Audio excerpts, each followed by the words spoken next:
Savitri silks చేనేత వస్త్రాల అద్భుత ప్రపంచం. సంప్రదాయం స్టైల్ ఒకే చోట.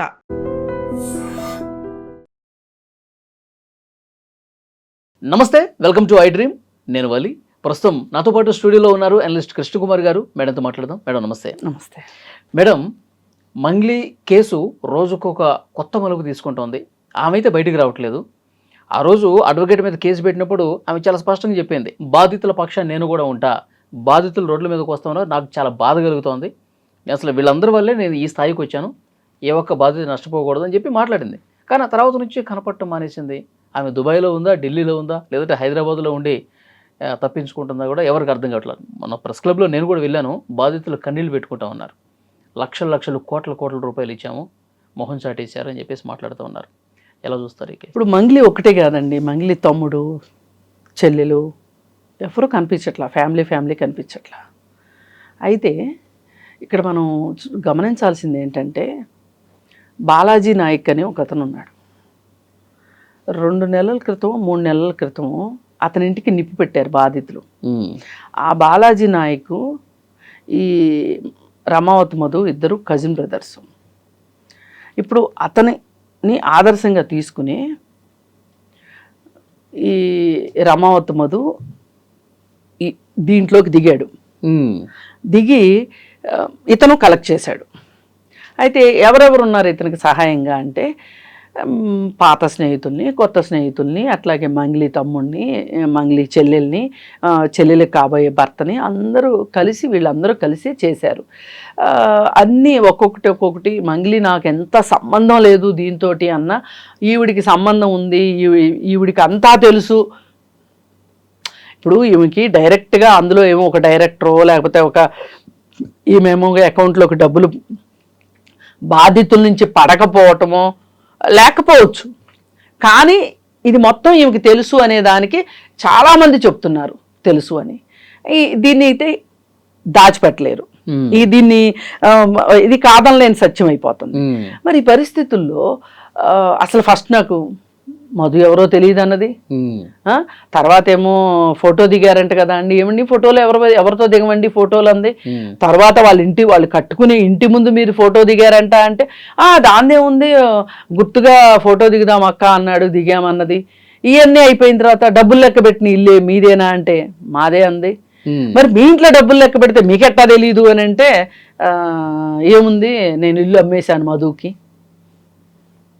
కానీ రిజిస్ట్రేషన్ అవ్వలేదు అని పెట్ట కథలు చెప్పుకుంటా వచ్చింది. ఇప్పుడు చెప్పడానికి ఏమీ లేదు. పైగా ఇంకోటి, బాధితుల తరఫున పోరాడతానంది. అది చేసే దమ్ము లేదు. ఎందుకు అంటే, సరే ఎవరో సంగతి ఎందుకు, బాధితుల తరఫున ఏం పోరాడతావులే కానీ మీ తమ్ముడిని మీ చెల్లెల్ని అప్పచెప్పు అంటే, ఈమె చేతులతో ఏమీ తీసుకెళ్ళి, ఆమె ఏమీ పెద్ద ఏమంటారు నిజాయితీ పరురాలైన పోలీస్ ఆఫీసర్ కాదు. నా ఇంట్లోనే దొంగలు ఉన్నారా, ఈ దొంగలను చూసి నేను భరించాలా, నా వృత్తికి నేను ఎట్లా అన్యాయం చేస్తానని సినిమాల్లో లాగా బయటికి తీసుకొచ్చి నుంచోబెట్టి, ఇదిగో నా తమ్ముడు చెల్లెలు మీకు ఇచ్చేస్తాను, మీకు నచ్చినట్టు చేసుకోండి అనే ఉద్దేశం ఆమెకు లేదు. అందుకే బాధితులు లేదు, వాళ్ళ తరఫున పోరాటం లేదు. ఇప్పుడు మీరు ఆమెను ఇంటర్వ్యూ చేయాలంటే మీకు దొరుకుద్దామే? ఆ రోజు దొరుకుతుంది కాబట్టి చెప్పింది, ఆ మాట చెప్పి తప్పించుకుంది. ఇప్పుడు ఆమె అసలు మీకు ఎవరికీ కనిపించే అవకాశం లేదు. అంత సుదూర తీరాల్లో ఆమె సేద్దేరుతుంది. అయితే ఇవి బర్త్డే పార్టీ జరిగింది కదా మేడం, మధ్యలో దొరికినాయి. దానికి 40 లక్షల రూపాయలు ఖర్చు పెట్టినట్టు రమావతి మధు. ఆమె ఎక్కడికి వెళ్ళినా పెద్ద పెద్ద వెహికల్స్ అరేంజ్ చేయటం, ఆ షోప్ టాప్ అంతా కూడా ఖర్చు అంతా రమావతి మధు. ఈ డబ్బు ఎక్కడదంటే బాధితుల దగ్గర కలెక్ట్ చేసింది. వీళ్ళందరికీ మేము ఇస్తామని చెప్పి తీసుకున్నారు కదా, తీసుకున్న డబ్బులన్నీ సంచిలో వేసేసుకున్నారు. సంచిలో వేసేసుకుని మళ్ళీ లెక్కలు తేడా వస్తాయోనని మిషన్లు పెట్టి మరీ లెక్క వేసుకుని ఎవరి వాటా వాళ్ళు ఎవరిది వాళ్ళు సర్దేసుకున్నారు. ఇప్పుడు మంగ్లీ పేరు 10 సార్లు వచ్చింది కాబట్టి మధు అయినా బయటకు వచ్చాడు, లేకపోతే ఆ మధు కూడా బయటకు వచ్చేవాడు కాదు. అయితే నా బాధ ఏంటంటే, మీకు చాతనైతే ఇలాంటి పేదవాళ్ళ దగ్గర డబ్బులు కలెక్ట్ చేయటం కాదు, మాయ మాటలు చెప్పి. బాగా డబ్బులు ఉన్న వాళ్ళని దగ్గర డబ్బులు కొల్లగొట్టండి, అది వేరు విషయం, మీ శక్తి సామర్థ్యం ఉంటే. అంతేగాని ఇలాంటి అమాయకులైన వ్యక్తుల దగ్గర నుంచి వీళ్ళు ఆ పేదవాళ్ళని చూస్తుంటే, ఇప్పుడు మనకి డైరెక్ట్గా బాధితులు ఒక 3000 మంది ఉండొచ్చంట ఏజెంట్ల రూపంలో, ఇట్లా అంటే డైరెక్ట్ కనెక్షను. కానీ ఈ ఇండైరెక్ట్ కనెక్షను దగ్గర కనీసము ఒక 1,00,000 మంది అయినా ఉండొచ్చు అంట. 1,00,000 కుటుంబాలని వీళ్ళు అంటే మరి 150 కోట్లు వసూలు చేయడం మామూలు విషయం కాదు కదా. ఎక్కడ దొరుకుతుంది ఇప్పుడు? మినిమం ₹1,00,000 దగ్గర నుంచి మ్యాక్సిమం 4 కోట్లు అంట. ఈ దీంట్లో అన్ని రకాల వాళ్ళు ఉన్నారు. కొంతమంది అసలు బయటికి రావట్లేదు, చెప్పట్లేదు. దరిద్రానికి ఏం జరుగుతుందంటే ఈ అభివృద్ధి పేరుతోటి ఏదైనా మంచి మంచి రోడ్లు అట్లా వచ్చేసినాయి అనుకోండి, ఈ తండాల్లో భూములకు కూడా రేట్లు బాగా వచ్చేసినాయి. వాళ్ళు భూములు అమ్మేసుకున్నప్పుడు వాళ్ళ దగ్గర డబ్బులు ఉంటున్నాయి. ఇప్పుడు వాళ్ళు ఏంటంటే బ్యాంకులు కూడా నమ్మరు పాపం. వాళ్ళు ఎవరు నమ్ముతారంటే ఆ ఊర్లో ఆ తండా నాయకుడు తాలూకా వాళ్ళని నమ్ముతారు. వాళ్ళు నమ్మి పెడతారు డబ్బులు. ముంచిన మీరే తేల్చిన మీరే అన్నట్లు వీళ్ళు చక్కగా వాళ్ళ అమాయకత్వాన్ని ఆసరా చేసుకొని వాళ్ళ నమ్మక ద్రోహం చేశారు. అసలు నన్ను అడిగితే వీళ్ళని ఏ శిక్ష వేసినా తక్కువే. అలాంటి పాపం చేశారు వీళ్ళు, అలాంటి నేరం చేశారు వీళ్ళు. అవును. ఇప్పుడు పాపభీతి ఉన్నవాడికి పాపం అని చెప్పొచ్చు, పాపభీతి లేనోడే ఇట్లాంటివన్నీ చేస్తాడు. వీడికి పాపభీతి లేకపోయినా కనీసం చట్టం మీద కూడా నమ్మకం లేదు, గౌరవం లేదు. ఈ పరిస్థితుల్లో పాపం ఆ బాధితులకు న్యాయం జరిగేది ఎక్కడ? నేనేమనుకున్నానంటే మొదట్లో కనీసం మధు దొరికిన తర్వాత డబ్బులు ఎక్కడ ఉన్నాయో చెప్తే కనీసం బాధితులకి రూపాయి ఇచ్చిన వాడికి ₹1 అయినా ఇస్తే పాపం ఏదో ఒకట్లేని సరిపెట్టుకుంటారు వాళ్ళు అని అనుకున్నా. అది లేదు, ఇది లేదు. అసలు ఇప్పుడు ఆశ అంతా పోయి. ఇన్ని కోట్లు ఏం చేస్తుంటారు మేడం? ఏముందండి, సొంత ఆస్తులు కొనుక్కుని ఉంటారు. ఇప్పుడు కర్ణాటకలో, పక్కనే కర్ణాటక కదా, కర్ణాటకలో కొనుక్కుని ఉంటారు. ఎక్కడో ఒక చోట బెనామీల పేర్లతో కొంటారు వీళ్ళు. లేదు, వీళ్ళకి ఇచ్చే ఉద్దేశం లేదు, అందుకే వాళ్ళు ఇచ్చే ఉద్దేశం లేదు. లేకపోతే వాడి వయసు అంతా చేసి 25 సంవత్సరాల లోపు వాడు చదువుకుంది 10వ తరగతి, పాస్ కాలేదు. వాడికి అంత ఇల్లు ఎక్కడి నుంచి వస్తుంది చెప్పండి? ఏం చేస్తే వాడికి వచ్చింది ఆ ఇల్లు? పైగా వాడు సూటు బూటు, వాడి కళ్ళజోడు, వాడి ఎగ్జిక్యూటివ్ బ్యాగు ఇవి పెట్టుకొని ఫార్చ్యూనర్ కారు దగ్గర నుంచొని వాడి వేషాలు, వాడి వీరంగం చూస్తే ఎక్కడి నుంచి వస్తాయి డబ్బులు అవన్నీ చేయటానికి? ఇప్పుడు మీరు ఎన్ని సంవత్సరాల నుంచి కష్టపడుతున్నారు? నాకు తెలిసి మీ వయసు 40 అయినా ఖచ్చితంగా ఉండొచ్చు. ఇన్ని సంవత్సరాల నుంచి కష్టపడుతుంటే మీరు ఎంత సంపాదించగలిగారు? తినటానికి, ఉండటానికి, పిల్లల్ని చదివించుకోవడానికి సరిపోతుంది. అంతే. సొంత ఇల్లు కొనుక్కోవడం కూడా కష్టం అండి. వాళ్ళ హైదరాబాద్లో మాదిరిగా ఉద్యోగం చేసేవాడు భార్యాభర్త ఇద్దరు పెద్ద ఉద్యోగాలు ఏమన్నా ఉంటేనో, లేకపోతే ఊర్లో ఏమన్నా ఆస్తులు అమ్ముకుంటేనే ఇల్లు వస్తున్నాయి తప్పితే హైదరాబాద్లో ఇల్లు కొనుక్కునే పరిస్థితి లేదు. ఇవాళ సామాన్యులు బతికే పరిస్థితే లేదు. అట్లాంటి పరిస్థితుల్లో వీళ్ళకి ఇన్ని వేషాలు ఎక్కడి నుంచి వస్తున్నాయి? ఇన్ని వేషాలు వేయటానికి వీళ్ళని ఏమంటే పాపం, అసలు ఏమన్నా పాపమే లేదు అసలు వీళ్ళని. ఇప్పుడు ఒకటి, వీళ్ళు చట్టాల్లో లొసుకులు బాగా నేర్చుకున్నారు. ఆర్థిక నేరాలకి ఏం పడతాయిలే శిక్షలు అనే ఒక ధీమా ఒకటి. జైల్లో ఉంటాము, వస్తాము, ఏమవుద్దంట జైలుకి వెళ్తే? పైగా ఈ మధ్య కొత్త ఇది, జైలుకి వెళ్తే రాజకీయాల్లో పదవులు వస్తాయని నేర్చుకుంటున్నారు ప్రతి వాళ్ళు, మాట్లాడుకుంటున్నారు.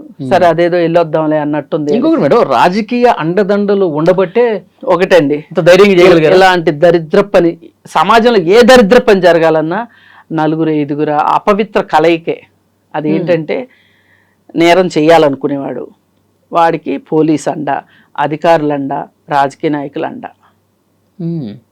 ఈ 4 ఉన్నాయి అనుకోండి. పైగా దీనిలో ఒక్కొక్కసారి మీడియా కూడా వచ్చి చేరుతుంది. మీడియా తన పాత్ర తను పోషించలేదు అనుకోండి, మీడియాకు కూడా పాత్ర ఉన్నట్టే లెక్క. డైరెక్ట్గా కాకపోవచ్చు, ఇండైరెక్ట్గా అయినా ఉండొచ్చు. వీళ్ళందరూ కలిస్తేనే ఒక నేరం చేయగలుగుతారు. అసలు కోర్టు దాకా వెళ్ళని నేరాలు బోల్డ్ అయితే, అంతే. కోర్టు దాకా వెళ్తే కూడా సంవత్సరాల తరబడి. ఏముందండి ఇంకా? ఇది చూసే కదా నేరం చేసిన వాడికి, నేరం చేయాలనుకునే వాడికి ఆదర్శం ఎవరు? ఆల్రెడీ నేరం చేసి తప్పించుకున్నవాడు ఆదర్శం. వాడిని చూసి వీడికి, ఇప్పుడు వాడు బాలాజీ నాయక్ అనేవాడు వీడికంటే పెద్దోడు, వాడు చేశాడు కదా, ఆ దగ్గర వీడికి కాసిన మెలకువలు నేర్చుకున్నాడు, వీడు చేశాడు. వాడు ఇల్లు తగలబెట్టేశారు అంతే బాధితులు వెళ్ళి. వాళ్ళ కోపం మనం పేపర్లో వచ్చినప్పుడు అంత సీరియస్గా తీసుకోలే. ఆ రోజే కనుక బాగా సీరియస్గా తీసుకుంటే వీడి స్కామ్ కూడా బయటకు వచ్చి ఉండేది, మధుది కూడా. ఈ మధు అనేవాడు ఆల్రెడీ జైలుకి వెళ్ళాడు. ఇప్పుడు వెళ్ళాడండి. ఇప్పుడు కాదు మేడం, అంత గతంలో కూడా ఒకసారి వెళ్ళాడు. గతంలో కూడా వెళ్ళొచ్చాడా? వెళ్ళాడు, బెయిల్ మీద బయటకు వచ్చాడు. తర్వాత శుభక్షేత్ర అని చెప్పి ఇంకోటి స్టార్ట్ చేశాడు. ఇది మొత్తం ఇప్పుడు బయటకు వచ్చింది. చూడండి, రిపీటెడ్ అఫెండర్స్ అంటారు కదా. అంటే ఒక నేరం చేసినప్పుడు దానికి తగిన శిక్ష, దానికి తగిన కారణ జరగకపోతే మళ్ళీ మళ్ళీ చేస్తారు వాళ్ళు. ఏమొద్దులే, బెయిల్ మీద బయటకు వచ్చేస్తాం ధీమా. లాయర్ ఉన్నాడు కదా, చూసుకుంటాడు. వాళ్ళు కూడా ఏమంటారంటే, మేము మా క్లయింట్కి ఆ మాత్రం చేసుకోకుండా ఎలా ఉంటాము అని వాళ్ళు అనుకుంటారు. డబ్బులు ఉన్నాయి, డబ్బులు పడేస్తారు, ఎంత బయటకు వచ్చేస్తాం. ఏదైనానండి యాతావాత నేను ప్రతి వీడియోలోనూ మంగిలిని తిట్టడము, లేకపోతే మధుని తిట్టడము, లేకపోతే వాళ్ళ తమ్ముడిను ఇంకొకళ్ళని అనేకంటే కూడా వీళ్ళు ఇలాంటి వేషాలు వేసేవాళ్ళు, వీడు కాకపోతే ఇంకొకడు కాకపోతే ఇంకొకడు వస్తానే ఉంటారు. మన డబ్బుల్ని మనం జాగ్రత్త పెట్టుకోవాలి. వీళ్ళు ఎట్లా ఇంత వడ్డీలు ఎట్లా ఇస్తున్నారు, ఎట్లా ఇస్తారు, అసలు ఇది అవకాశం ఉందా, వీళ్ళు చెప్పే మాటలు మనం నమ్మొచ్చా అని ఒక ఆలోచన రావాలి. అంతగా డబ్బులు ఉంటే వీళ్ళు చేయాల్సింది ఏంటంటే, మొదటగా ఏ పోస్ట్ ఆఫీస్లోనో ఏ ఎల్ఐసిలోనో సింగిల్ పాలసీలు ఉంటాయండి. ఎల్ఐసివి మనకు 5 సంవత్సరాల తర్వాత డబ్బులు అవసరం అనుకోండి, 5 సంవత్సరాలకే పాలసీ చేసుకోవచ్చు, 5 సంవత్సరాల తర్వాత డబ్బులు తీసుకోవచ్చు. నువ్వు నీ బ్యాంక్ అకౌంట్ కనుక నెఫ్ట్ చేసేస్తే ఎల్ఐసి ఆఫీస్కి వెళ్ళి, నువ్వు ఎల్ఐసి ఆఫీస్కి కూడా మళ్ళీ వెళ్ళక్కర్లా, నీ అకౌంట్లోకి నీ డబ్బులు నడుచుకుంటూ వచ్చేసేస్తాయి. నెఫ్ట్ చేసేస్తారు. ఏదైనా నెఫ్ట్ చెయ్యకపోతే ఎల్ఐసిలో డబ్బులు ఆగిపోతాయి, కానీ నెఫ్ట్ చేస్తే మటుకు ఎల్ఐసిలో డబ్బులు ఆగవు, వచ్చేస్తాయి అంతే మన అకౌంట్లోకి. ఇదివరకు మన బాండ్ పుచ్చుకొని మెచ్యూర్ అయిన తర్వాత వెళ్ళి ఎల్ఐసి ఆఫీస్కి వెళ్ళి డబ్బులు తెచ్చుకోవాల్సింది. నేను ఎందుకు ఇంత చెప్తున్నానంటే, మీకు వడ్డీ తక్కువ వచ్చినా మీ అసలుకి మోసం జరగదు. ఇప్పుడు వడ్డీ పోయింది, అసలు పోయింది, రోడ్ల మీద పడ్డారు. ఇప్పుడు పోస్ట్ ఆఫీస్లో పెట్టుకోండి, లేదు ఎస్బీఐ లాంటి బ్యాంకులో డిపాజిట్ చేసుకోండి, ఫిక్స్డ్ డిపాజిట్ చేసుకోండి. ఇప్పుడు మన అమ్మాయి పెళ్ళికి 5 సంవత్సరాల తర్వాత అమ్మాయి పెళ్ళి, లేదు ఇంకోటి, లేదా అమ్మాయి చదువు ఉంది, ఇవాళ మన దగ్గర డబ్బులు వచ్చినాయి, ఎవరో ఏదో చేతిలో పెట్టే బదులు డబ్బు చెయ్యి జారిందంటే మటుకు మళ్ళీ మన చేతిలోకి రాదు. ఇది బండ గుర్తు రాసి పెట్టుకోవాలి ఎవరైనా సరే. మరీ అంతగా ఉంటే బంగారం కొనుక్కోండి, ఇది కాదు అనుకుంటే 2 సంవత్సరాలకి ఫిక్స్డ్ వేసుకోండి.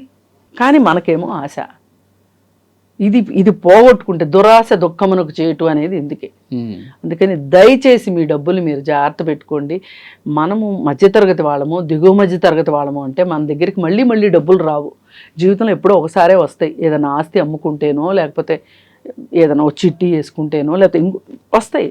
ఆ వచ్చిన డబ్బులు జాగ్రత్త చేసుకోండి. చూద్దాం మేడం, కేసు ఇంకా ఎట్లా ఉంటుంది, మళ్ళీ ఎప్పుడు బయటకు వస్తుంది, పోలీసులు ఇన్వెస్టిగేషన్ ఎట్లా చేస్తారు, మాట్లాడదాం. Thank you.